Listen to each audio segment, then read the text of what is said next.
Different forms of media are responsible for the portrayal of various types of news stories, including those that have to do with violence.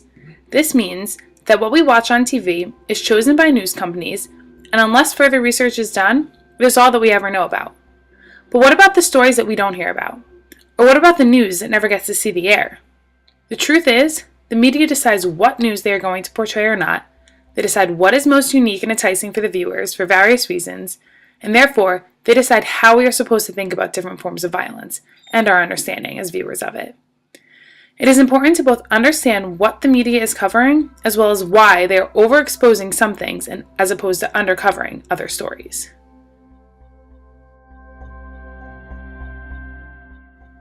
Each day, there is a story about violence in the media, but many of those stories sometimes all seem the same. The truth is, the media is most likely to focus on stories that highlight the unique circumstances, the extreme circumstances, and those that will impact or entice the greatest number of people. For crime, the true stories about murders can be distorted for news purposes. For domestic violence, a story about a man who abuses his wife may not receive attention, but a celebrity domestic violence will. For terrorism, they highlight the stories that portray the offenders unfairly. Even racially, they use words like bad guys to describe black men and women. These stories are rare, they shake the headlines, and they distort how common these crimes and violent attacks actually are. Unfortunately, terrible forms of violence and crimes happen each and every day, and the media normalizes or excuses certain things that should not be. Funny how the media covers white riots versus black protests. Seems like when the protesters are black, the media uses some pretty harsh words. The bad guys, lawlessness, looting, wild animals, criminals, and thugs. Thugs. Isn't it the right word? However, if you're white and you're tearing up the city because of a game, you're just young people. Young people danced on a flipped-over car as UK fans did stupid things. Some maybe got a little out of control. Seeing a scene like this just shows how passionate the UK fans are. It's so tough to lose, and unfortunately the ugly side that we sometimes see in sports.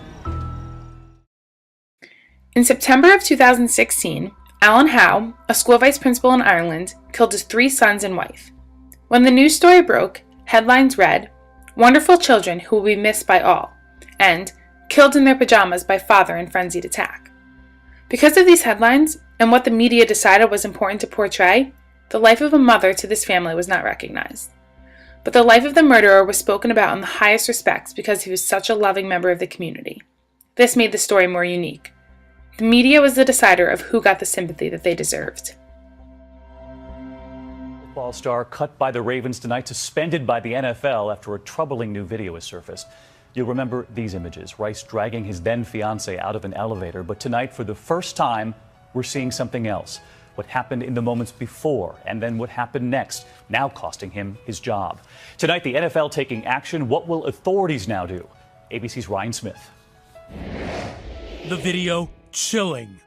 Football star Ray Rice following his then fiancée Janae into an Atlantic City hotel elevator, striking her once, then again, seemingly punching her so hard she hits a railing and is knocked out cold. You see her here, lying on the floor, then slumped near the elevator. Players today appalled. In 2014, when terrible graphic images were released of NFL player Ray Rice violently abusing his fiancée, a lot of controversy arose. Many believe that because he is a well-known male in this country, he was discounted for this terrible act.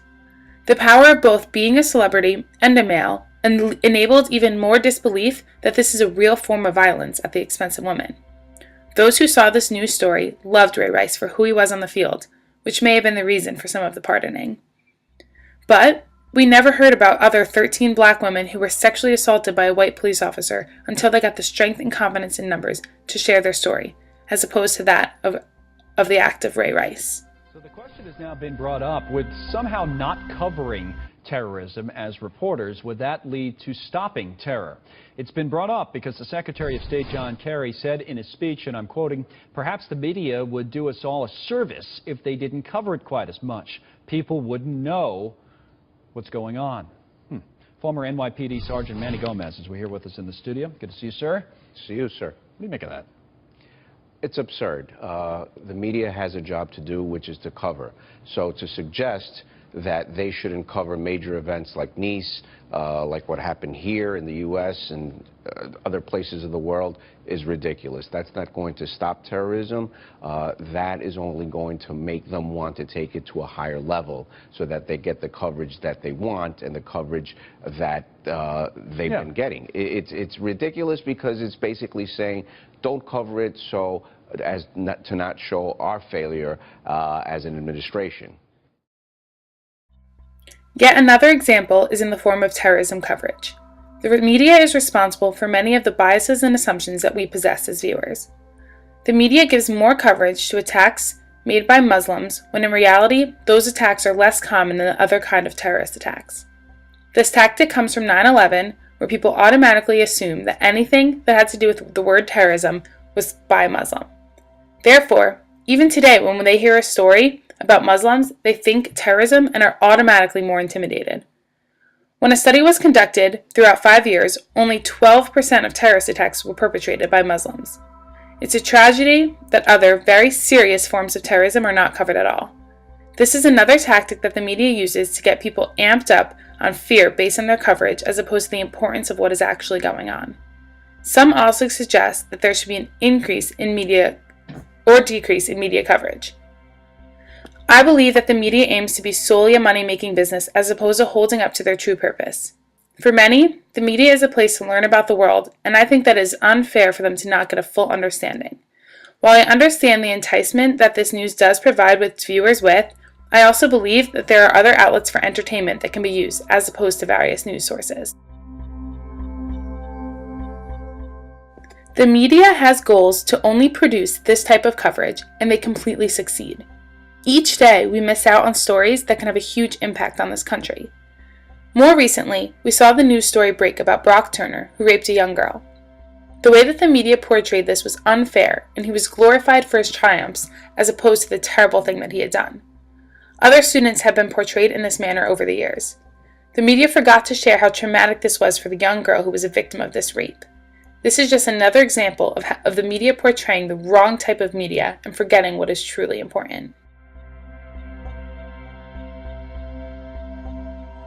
So, something really weird happened after a jury found Brock Turner guilty of sexually assaulting a woman he met at a party. Former star swimmer from Oakwood was just convicted of sexual assault. News outlets covering his guilty verdict started talking about his swimming abilities. The Washington Post reported on his conviction by calling him an all-American swimmer, said he was on one of the best swim teams in the country, even called him baby-faced and a swimming prodigy. In a news report about the conviction, there was all this extra information about what a great athlete he was. That's infuriating, and it happens all the time. It happened in Steubenville with 2 high school football players who were convicted of raping a minor. Both boys had promising football careers on the beloved high school team and dreams of college. And it happened in Oklahoma City with a former football player who was found guilty of raping multiple women. A college football standout, a bodybuilder, a tough guy cop begging for his life. News networks do this because we don't expect sex offenders to look like Brock Turner. We have all these stereotypes about sex predators being old, creepy guys who live in the shadows. So when a young, successful, athletic, white guy like Brock Turner ends up being guilty, it's tempting to turn it into a fall from grace story. From swimming standout to sex offender, Brock Turner's fall from grace was as spectacular as... Overall, the way that the media portrays violence and crime is not in a truthful and viable way. There are instances where very deserving stories never get to see the air.